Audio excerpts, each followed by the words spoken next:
And with that, we will open it up to public comments. State your name and address for the record. Tricia Rollins, 2088 Harbor Oaks Drive. I would like to publicly thank Dave Emanuel and Kathy Emanuel for helping us to adorn neighborhood watch signs with the blessings of the police department. Kathy and Dave created the graphic designs and wouldn't take any money for their services. So I have donated some money this week to the Give the Hunger a Boot. So I'd like to recognize them. Thank you.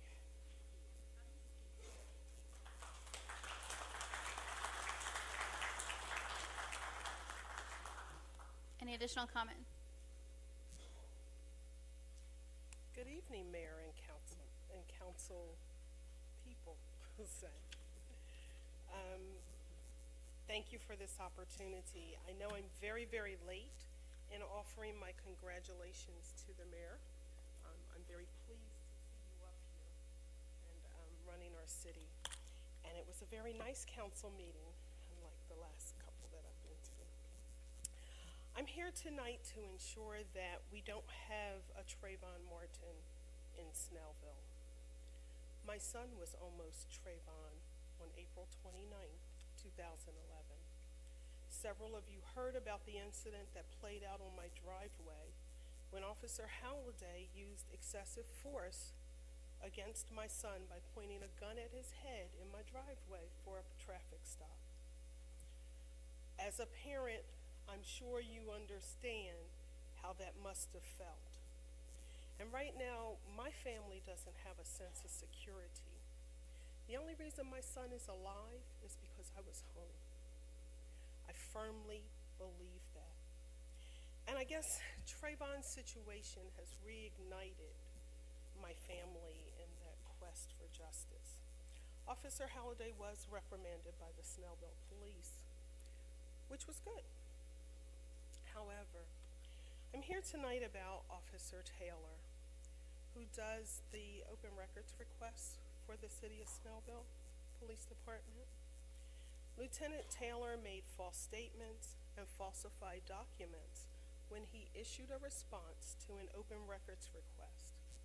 He stated, and I have it in writing on the city letterhead, that we asked for the video camera, the dash cam video from that stop, and he stated that it did not exist because the camera does not work. Yet when my son came to traffic court in September, the whole video was there. That's got to be a violation of office. That's falsification of official records. And it's a violation of the open records request. This was absolutely operating. And when I did an open records request as a citizen, I should have been granted that. We now have that video. It was played in court. And the solicitor, when my son objected to, where did that come from? You didn't have it when I did an open records request.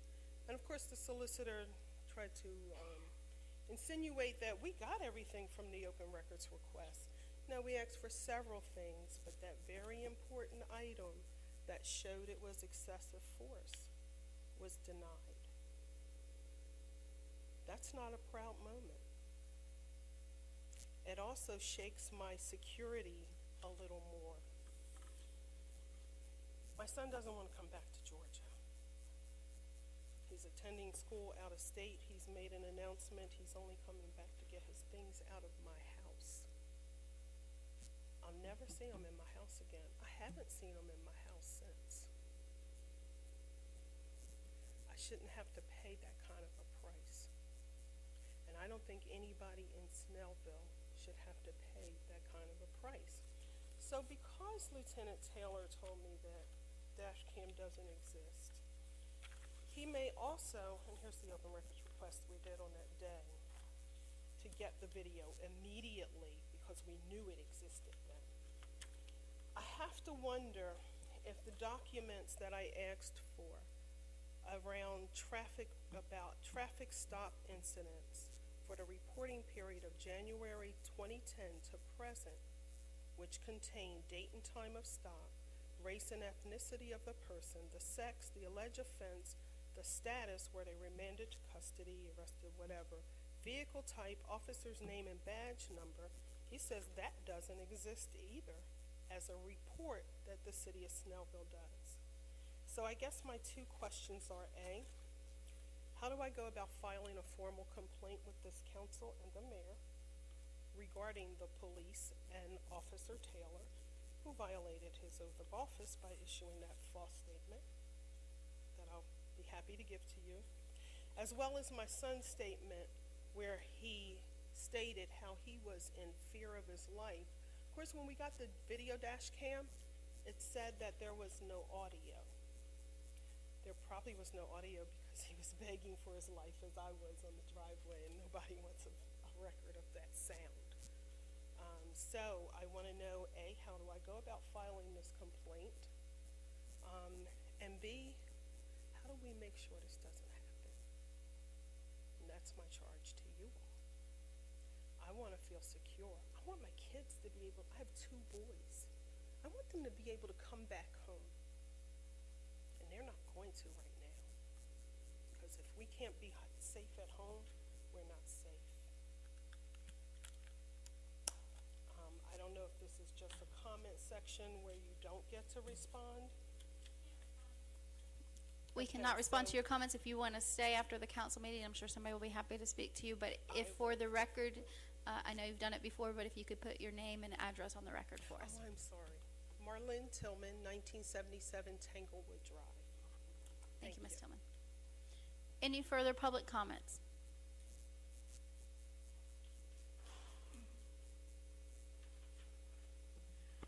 Ray Jan Green, 1824 Dogwood. People here, if I think all a young fella in here in the corner that's looking at me, I think that as far as I'm concerned, he deserves a standing ovation. So I think.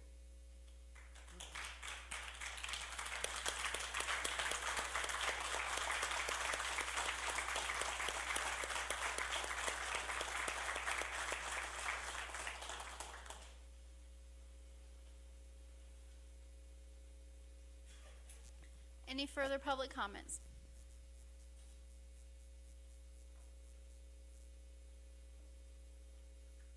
Laura had to leave because she had 2 little ones that needed to get to bed for school tomorrow. But she asked that I please read this to the city and the council. On behalf of the Southeast Gwinnett Cooperative Ministry, its staff, volunteers, church body, and clients, I would like to thank Councilman David Emanuel for his efforts with the Give Hungry the Boot campaign. Dave's enthusiasm and generous spirit have touched this community. Give Hungry the Boot has provided a way for local businesses and organizations to give back to our community and improve the lives of our citizens. In addition, Dave's efforts have been an encouragement to me individually. The task of caring for those who are struggling can at times feel daunting. Dave's eagerness and support have been a blessing. Sincerely, Laura Drake, Director, Southeast Cooperative Ministry.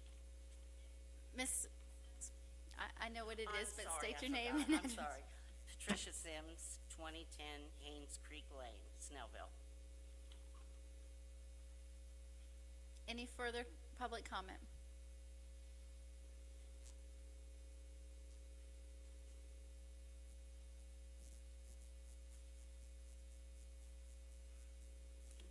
Thank you, Mayor.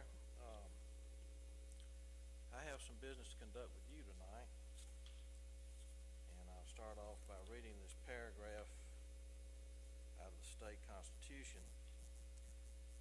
Section 2, paragraph 1. All government of right originates with the people, is founded upon their will only, and is instituted solely for the good of the whole.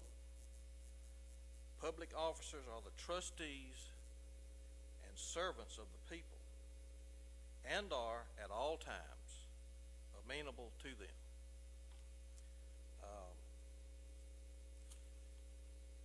I've got an envelope here with some information I want to provide to you, please. I can't reach. I hurt my back. I'm sorry. Yes. It gets worse.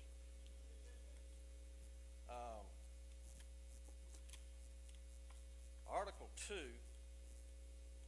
Section 1, last paragraph of the U.S. Constitution, says the following, talking about the President. Before he enter on the execution of his office, he shall take the following oath or affirmation. I do solemnly swear or affirm that I will faithfully execute the office of President of the United States and will, to the best of my ability, preserve, protect, and defend the Constitution of the United States.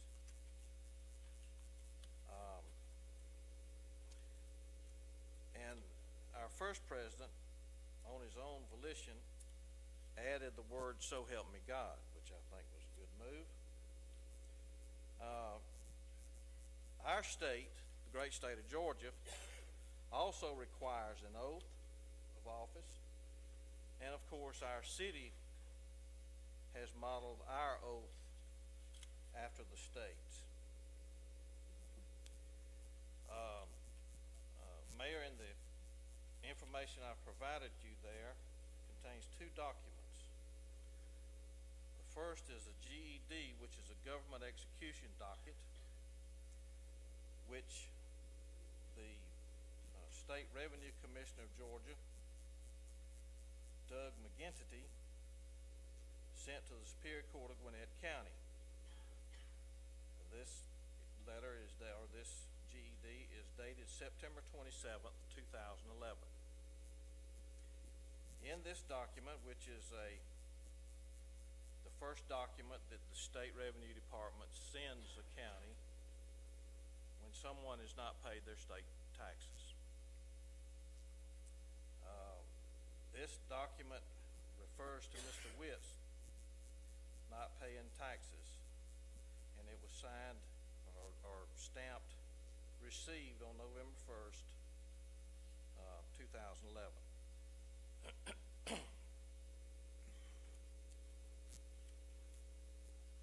The amount of money, including the taxes, interest, penalties, collection fees, etc., amounted to $28,404.01.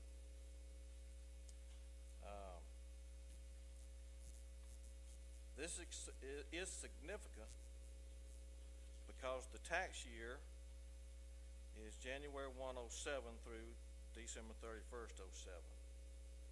As of today, the current information on this GED is it's still open. No further action has been taken. Second document I provided you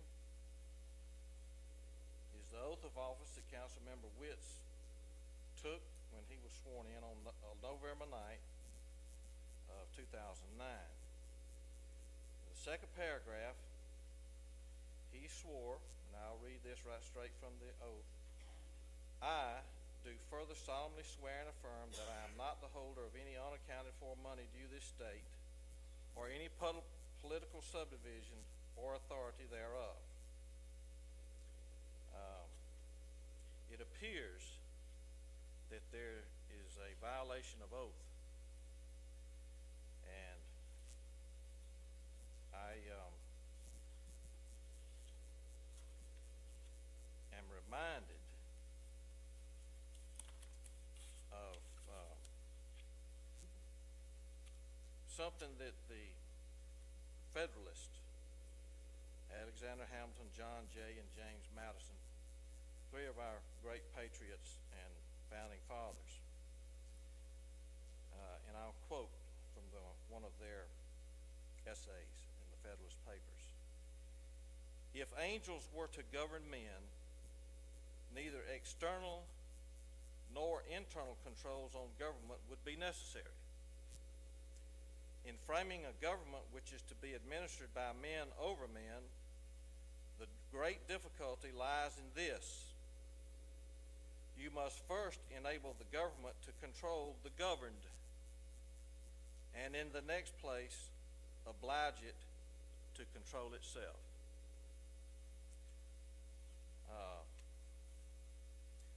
Therefore, Mayor, as one of many tax-paying masters and a citizen of Snellville, which, by the way, I reside at 2297th Street, DeVille, I forgot to say that, I'm directing you to take action according to the law on this matter that I bring before you tonight with maximum speed and zero delay. And if you have any questions, I'll be glad to answer them. Thank you very much.